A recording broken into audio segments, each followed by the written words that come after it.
on the most luxurious yacht ever. Everyone was hyped, celebrating my 18th birthday. Fireworks. We gotta light some fireworks. Love that idea. He dashed off, came back with a pile of fireworks and lit them up. Sparks exploded across the night sky. I was dancing when I caught a whiff of something burning. Run! The yacht's afire! Thank goodness everyone made it to shore. My birthday bash ended way earlier than planned. I dragged myself home exhausted, only to find Mom and Dad waiting on the sofa. Hi, my favorite parents. You still sound cheerful. After wasting a fortune on that party and nearly burning down a yacht, you think money's just paper? Isn't money like the one thing we never run out of?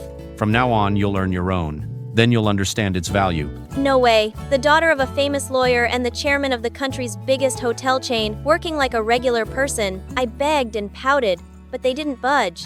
Okay, so if I get myself fired, they'll have no reason to make me work. So on my first day at the cafe, I went full chaos mode. Wendy, bring these drinks to table 3. I grabbed the tray and hurried over, but just as I reached the table, I pretended to trip and splash the water right into the customer's face. The look on his face was priceless. I almost burst out laughing. Next table, one ordered orange juice. I brought apple. The lady called me back over and over. I ignored her until the 5th time. I asked for sugar-free orange juice, didn't you? If you don't like it, you can always try another cafe. Worst server ever. I'm reporting you to the manager. Go ahead. Wish granted. I got fired. I went home grinning from ear to ear and proudly told my parents I'd just gotten myself fired. See, Mom and Dad, it's not that I don't want to work, I'm just not built for it. Then find another job. Work or no spending money. Dad, you're so mean. I stomped upstairs only to freeze my princess bed, fluffy rug, all my designer clothes. Where on earth were they? Card was frozen too. I had no choice but to job hunt for real. After scrolling through tons of listings, I finally landed on something that sounded easy enough and paid. Okay, dog walking. I called the owner and set up to start the next day. When I rang the doorbell, the door swung open and a corgi shot out, barking like crazy. I nearly jumped out of my skin. Behind him was a guy in a wheelchair. He had to be the owner. Hi, I'm Wendy, here for the dog walking job. I'm Daniel, Milo's owner. I had an accident, so I can't walk him much anymore. He's a good boy. You'll get the hang of it. I eyed the energetic little furball and prayed it wouldn't be a disaster. But nope, first I accidentally took Milo into a no dogs allowed zone in the park. We got chased out. Then I tried the street. Milo bolted like a rocket, dragging me along until I was gasping for breath. He finally stopped just to, well, do his business. Jeez Louise. Hey, why's your dog doing that right in front of my house? I spun around to see an angry man clutching a broom like he was ready to swing at us. I'll clean it up right away. So there I was, a once spoiled rich girl, now crouched on the sidewalk picking up dog food. My first day on the job was a total flop. Milo looks happy. Guess it's been a while since he got out. Happy for him. I'm about to pass out. You just need practice. Don't hold the leash too tight. If he pulls too hard, stop or change direction. Or you could come with us tomorrow and give me a live demo. I'm not going. Why not? Daniel hesitated. His expression turned heavy. I don't want to see the way people look at me now. I used to be the city's basketball prodigy, and now I can't even walk. I still can't accept it. Maybe you're overthinking it. I'm sure most people don't see you that way. If you don't believe me, just try going out once. I stubbornly wheeled Daniel outside despite his protests. The moment we reached the gate, we ran into his next-door neighbor. Daniel, long time no see. You look thinner these days. Take care of yourself, okay? After saying that, she handed the bag of pastries to Daniel. Your favorite. I just baked them. Thank you. We said goodbye and kept walking. Daniel's shoulders seemed to loosen a little. Daniel's smile froze the second he heard the voice. How's the leg? Feeling any better? Don't act like you care. Must feel nice losing a rival on the team, huh? Surprisingly, the guy just laughed it off. Not really. I'd rather have you back on the court to fight alongside me. So get well soon, man. He gave Daniel a pat on the shoulder and walked off. See? People do care about you. Guess you were right. I've been overthinking. It feels amazing to breathe fresh air again after 2 months. Tomorrow, I'm walking Milo with you. Deal. From then on, the three of us, me, Daniel, and Milo, took daily walks together. Slowly, Daniel and I grew closer. On Daniel's birthday, I planned a surprise. I took Milo out alone, hoping to swing by a bakery for a cake. I tied his leash to a tree outside the shop and ran in. When I came back out, my Milo was gone. I panicked, searched everywhere. Nothing. Ever since Milo went missing, Daniel has been completely devastated. He didn't blame me, which somehow made me feel even worse. I swore I'd find Milo no matter what. For a whole month, I searched day after day, but there was no trace. I refused to give up. I asked an old flower seller on the street. I saw that dog with a woman named Mary. Lives at the end of the street. Thank you so much. I followed her directions to Mary's house. I rang the bell. After a moment, the door opened. A little corgi trotted out behind an older woman. It was Milo, but I recognized the woman. She was that grumpy cafe customer. You again. What do you want? She still remembered our little incident. That's actually my dog. Could you please give him back? A photo doesn't prove anything. There are plenty of brown corgis like him. But look, he's wagging his tail at me, barking like crazy. That's just how he acts around strangers. I'm not giving him up. She slammed the gate shut. No amount of pleading help, but I'd promised myself I'd bring Milo home for Daniel, so I kept coming back every day. She never let me in. One day as I arrived, I heard Milo barking frantically. Something felt off. The gate wasn't locked, so I pushed it open and rushed in, only to find Mrs. Mary collapsed on the floor. I called a doctor right away. After treatment, she was stable again. That's when I learned she had late-stage cancer. Thank you. Is there really no one here to look after you? No husband, no children. My relatives live far away. It's just me. But since Milo came, I haven't felt so lonely. My heart ached. She just wanted a bit of company in her final years. If you don't mind, I can come visit you every day. She looked a little surprised, then gave a small smile. Haven't you been coming every day anyway, without my permission? She didn't say more, but from then on, the gate was always open. When I arrived, I told Daniel I wanted Milo to stay with Mrs. Mary for a while. He agreed, happily even, and offered to come visit her with me. Day by day, the three of us kept her company, wheeling her to the garden for fresh air, reading to her, cooking her favorite meals. She laughed a lot. I think she was truly happy. Months passed so quickly, it felt like we'd become a little family. Thank you, kids. These have been the happiest days of my life.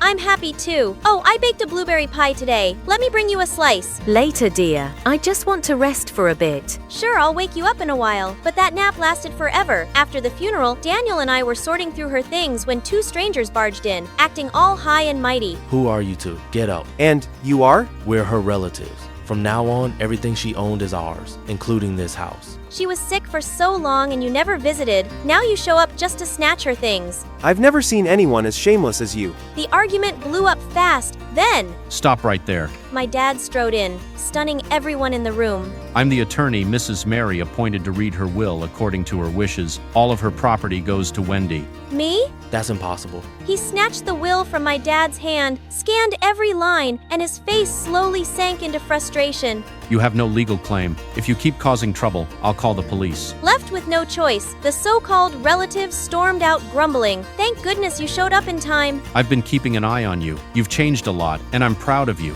These past months taught me more than I ever imagined. It really changed the way I see things. I decided to use all the assets Mrs. Mary left behind to set up a charity fund for elderly people living alone. I like to think somewhere out there, she's smiling. While Daniel and I were strolling downtown, he got a call from the hospital. I watched his face light up. The doctors say there's a real chance I can walk again. I start therapy tomorrow. I'm coming with you. When I'm back on my feet, I'll take you anywhere you want to go. You better keep that promise. Hi, I'm Miriam from London. Please like and subscribe. I lived with my parents and my grandma on my dad's side. Grandma was a millionaire, so we lived in a mansion with a pool and even a tennis court. But Grandma was also the meanest lady on the planet. Except to me. When Mom made dinner, everything tasted wrong. I've never eaten rice this overcooked. I might as well eat bleach for dinner. But one time, I made Grandma a mustard sandwich and she was blown away. Look at you, already cooking at 10 years old. My granddaughter is the smartest girl on the planet. Grandma also showered me with expensive gifts constantly. One time, I helped Dad clean the floors, and Grandma bought me a TV for my room. Look at you doing your chores.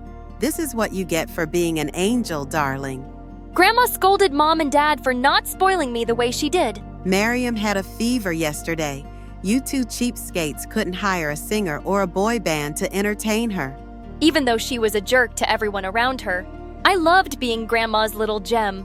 Whenever my parents got mad at me, I had my grandma to hide behind. What is this? D on your biology test? Miriam. Grandma, Mom's yelling at me. How dare you put that kind of pressure on Mariama? Sweetie, you don't have to study if you don't want to. My parents really wanted me to become a doctor.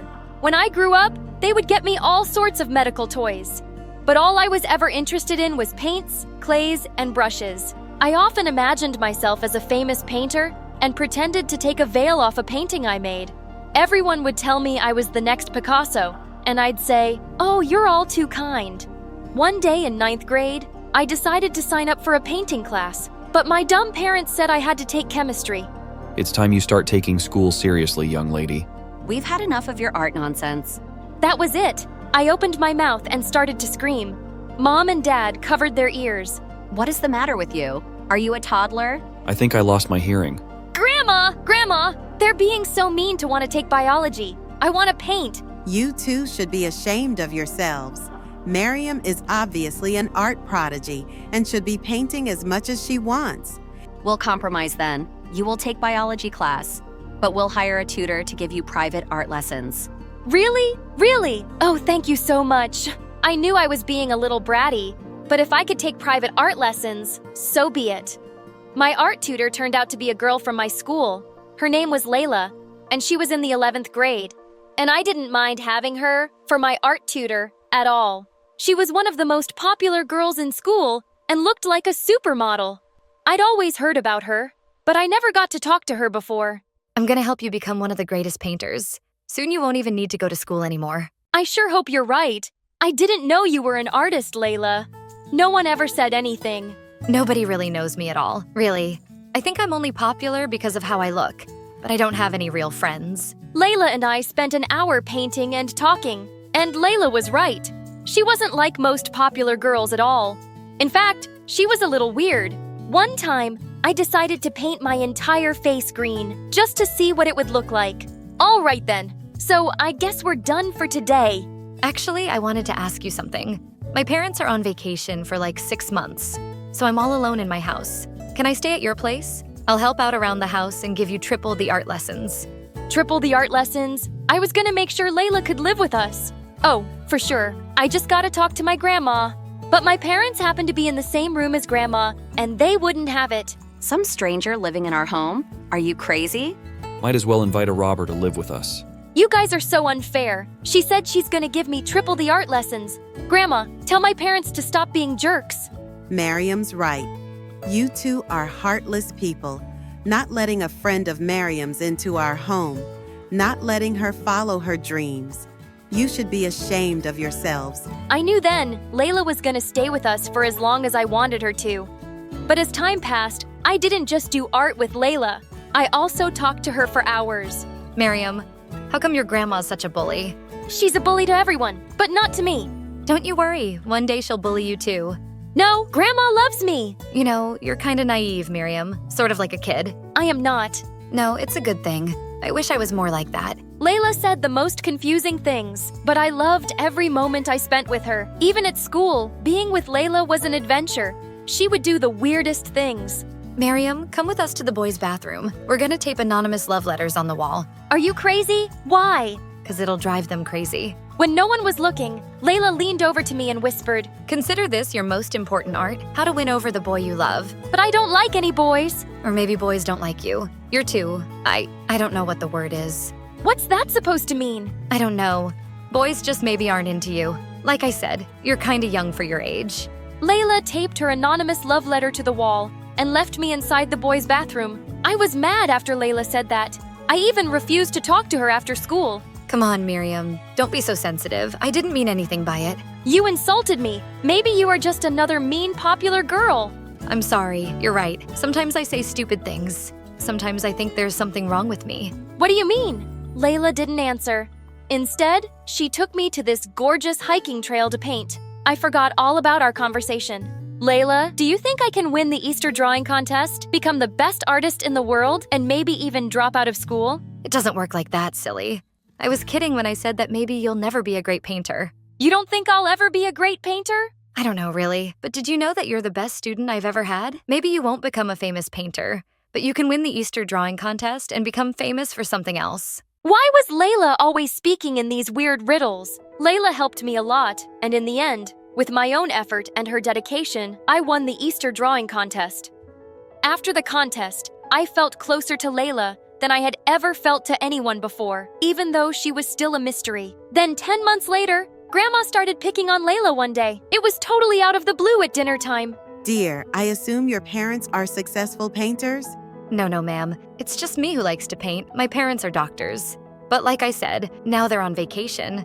On vacation? For almost a year, and you haven't displayed your paintings in galleries, started a business, and made something of yourself? Ma'am, I'm only 17. By the time I was 17, I was already starting my own startup. Your freeloader is what you are. Grandma! Excuse me, but I think I'll go to my room now. I watched Layla get up from the table as her eyes filled with tears. Why was Grandma being so cruel all of a sudden? I was used to her bullying my parents, but Layla, I could barely stand it.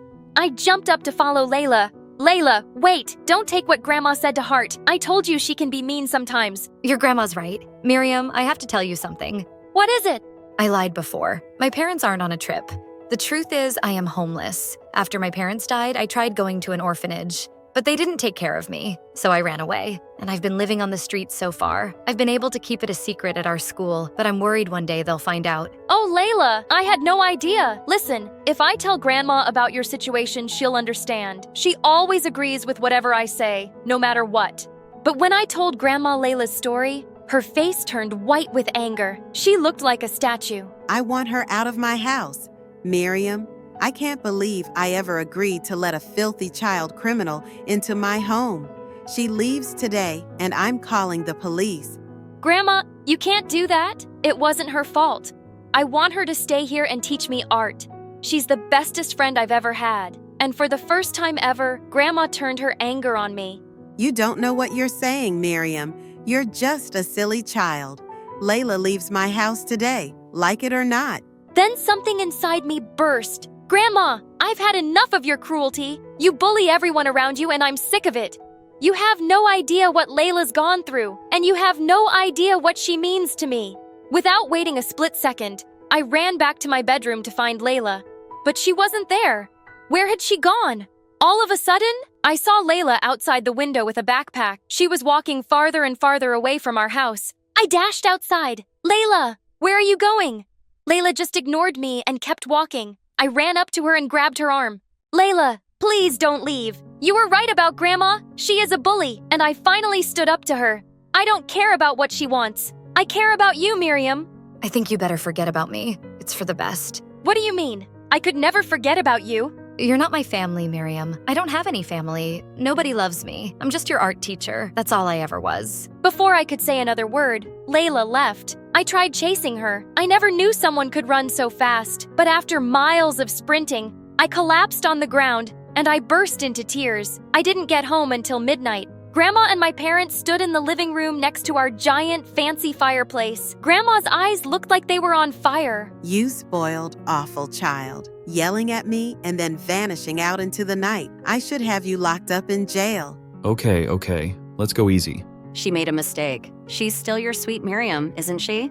She was my sweet Miriam. That was before she became friends with a dirty homeless and spoke back to me. And if she keeps painting, she'll be a dirty homeless too. I don't care what you say, Grandma. I am going to keep painting, even if I do end up poor. Why don't you show me a few of your paintings then? I will. I'm really good in my room. I grabbed every painting of mine I could find. Here, look at how many paintings I've done. And you know what? I'm proud of them. Wow, honey, we didn't know you did that many. They look beautiful. Oh, darling. Let me see. Then suddenly, Grandma tossed my paintings into our giant fireplace. No! Mom, how could you? I threw myself on the floor and cried harder than ever. My beautiful paintings were gone, and Layla was gone. That's it. That was the last straw. We're moving out of your mansion. We're tired of your cruelty. That's the silliest thing I've ever heard. You can't live without my fancy riches. But the very next week, my parents and I packed up our stuff and moved into a new place. It was smaller, and it didn't have a tennis court, and I still couldn't stop thinking about Layla and where she could be. Then one day, I found a letter taped to my window. It was signed with Layla's name. Meet me at our hiking trail. I took the very next bus to our trail and tried calling Layla's name, but there was no answer. Then suddenly, who should I see but Grandma? Grandma, what on earth are you doing here? Darling, I wrote the note taped to your window. I was afraid you wouldn't come to meet me otherwise. And I remembered this was your favorite place to come with Layla. You mean Layla isn't here? I don't want to talk to you. I want to talk to her. Sweetie, I'll do anything to help you find her. But first, I want to apologize for being so awful to you and burning your paintings. I love you, sweetheart. Grandma started to cry and came over to hug me. I've been a bully your whole life to your parents and now to you. After I saw your face when I burned your paintings, I realized I wanted to change. I love you, Miriam. I love you too, Grandma, but it's gonna take me some time to forgive you. I understand. I don't expect you to ever forgive me, but know that I'm here, and my house is always open to you. And if you do ever find Layla again, you both can move back in with me. I'll adopt her. Grandma left at that moment, and I stood in the middle of the hiking trail, and then suddenly, I saw Layla sitting on top of a rock. Layla! But as soon as Layla saw me, she started to run up the hiking trail. I chased her as fast as I could, but she was just running and climbing higher. Please wait up. Go away, Miriam. Layla, please don't run away from me. I raced up the hiking trail and tried to catch up with Layla, but she was so far ahead of me, I couldn't even see her. Suddenly, I heard a loud cry from above. I looked up to see Layla stuck between two rocks. She looked like she was ready to fall. Please, someone help me. Layla, I'm here! Hang on! I rushed to Layla as fast as I could and tried to pull her up, but she wouldn't budge. My hand is slipping. Do something. I grabbed Layla with all my might, and she was finally free. Layla and I fell on top of each other and started laughing, but suddenly, Layla looked at me. Miriam, you're all scratched up. It's fine, Layla. I don't care. What matters to me is that you're okay. I couldn't live without you. Really? I mean that much to you? Yes!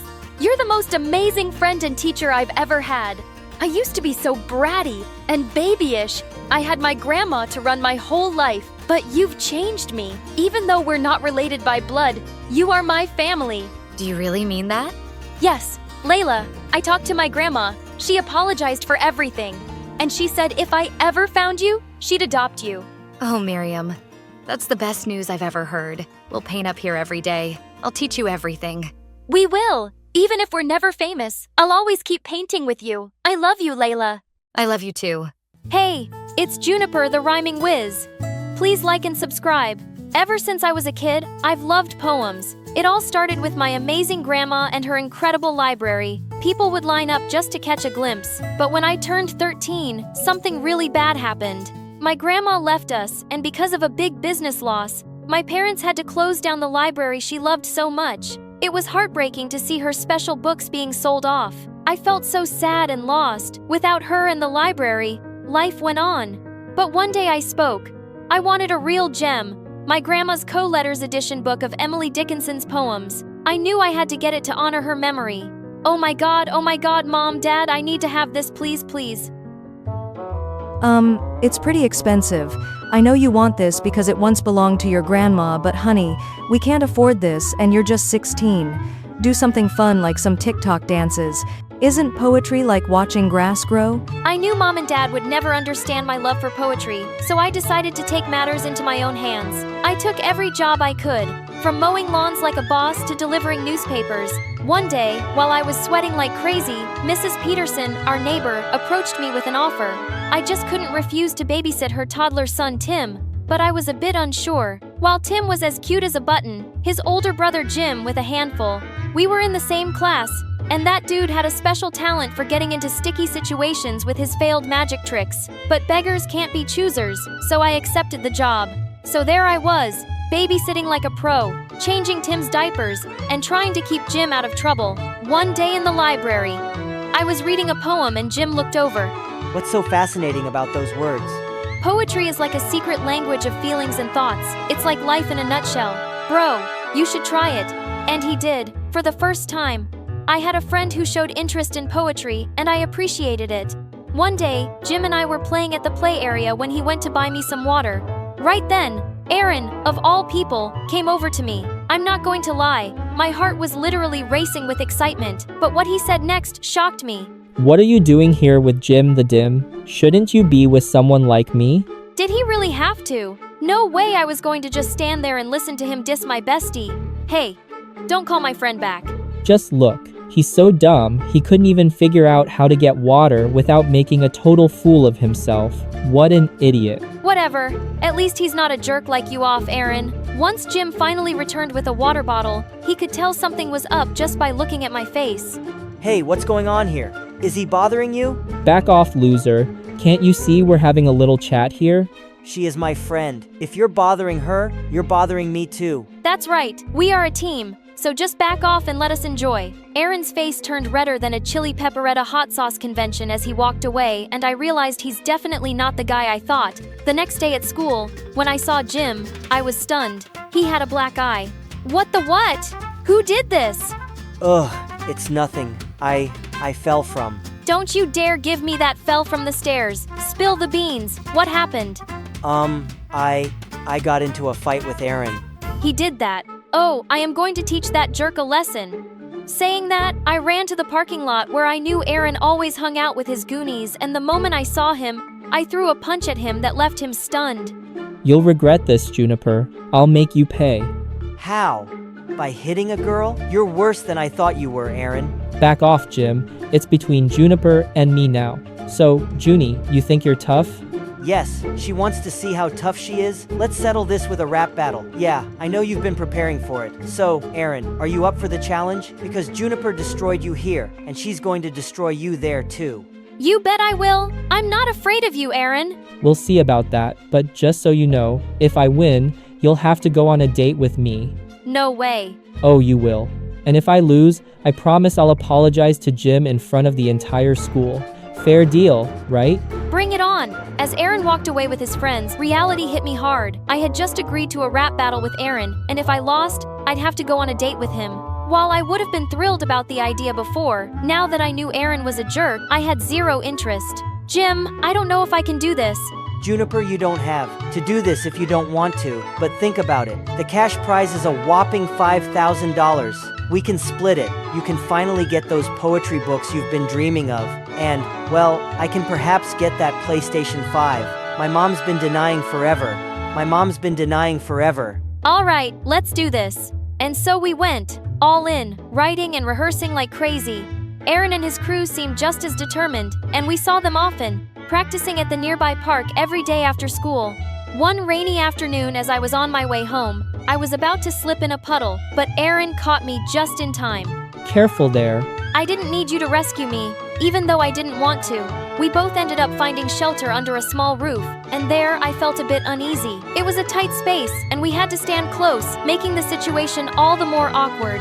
I never thought I'd be stuck in the rain with my arch enemies. Best friends forever. I don't know why you think he's your enemy. Jim's an amazing guy. It's you who's a grump all the time. Just like everyone else. You also probably think I'm just a jerk? You think you've got it all figured out, huh? Well, I've got it figured out that the tough guy act you put on, it's to keep others away. You know, you don't have to be a meanie all the time. Whatever. It's just that things at home aren't good. Everything feels like a mess. Well, everyone has problems, Aaron. I guess it's time you realize that and perhaps show people the goodness in you. You're weird, you know that? Takes one to know one, I guess. As Aaron and I kept talking, I realized his tea wasn't so bad after all.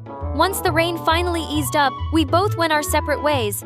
But I couldn't help but feel a newfound understanding for Aaron. As the days passed, I saw a new side of Aaron, and it amazed me. One time I spotted him helping a stray dog find its way home, and another time he even shared his lunch money with a classmate in need. One day, I noticed Aaron leaving school in a hurry. Forgetting his phone, I chased after him on my bicycle and found him at a hospital, sitting in a room and crying. Hey, Aaron! What are you doing here? You left your phone at school. Is everything okay? You seem upset. It's none of your business. This is my mom. She's been in a coma for a long time. I come here every day to see her. Oh my God, I had no idea. I hope things get better for you. Yeah, thanks. From that day on, I saw Aaron in a totally new light. And when I told Jim about how Aaron's mom was sick, without revealing the part that I spoke to him, he just rolled his eyes. That guy's a phony. Don't believe everything you hear, Juniper. Jim hated Aaron, but I guess yes, I had started to have feelings for him. One day at lunchtime, when Jim wasn't around, Aaron approached me. Hey Juniper, want to catch a movie together? Barbie's playing. I heard it's hilarious. Sure, why not? But just as friends, right? But Barbie, are you sure? Absolutely. I know you'll love it. And if you love it, I'm sure I'll love it. I'm talking too much. See ya.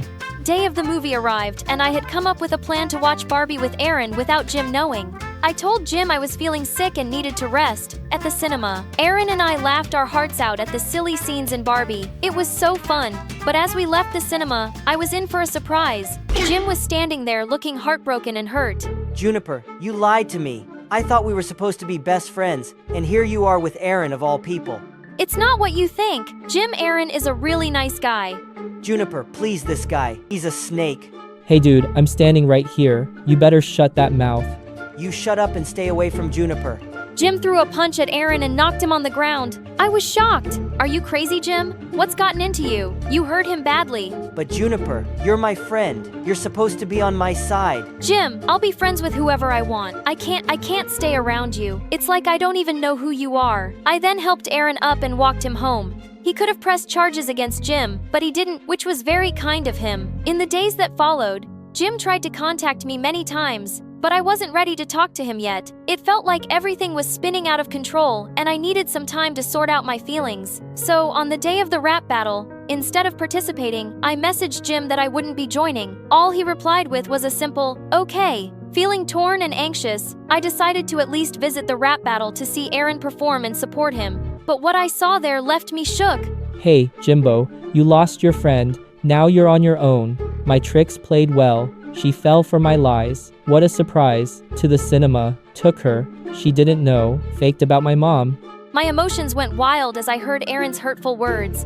Seeing Jim's pained expression, it hit me hard. He was right about Aaron's tricks. It all clicked. He had done the whole nice guy act to distract me from the rap battle. He messed with the wrong girl. Without even thinking, I jumped on the stage next to Jim. Jim, my buddy, you know I got your back.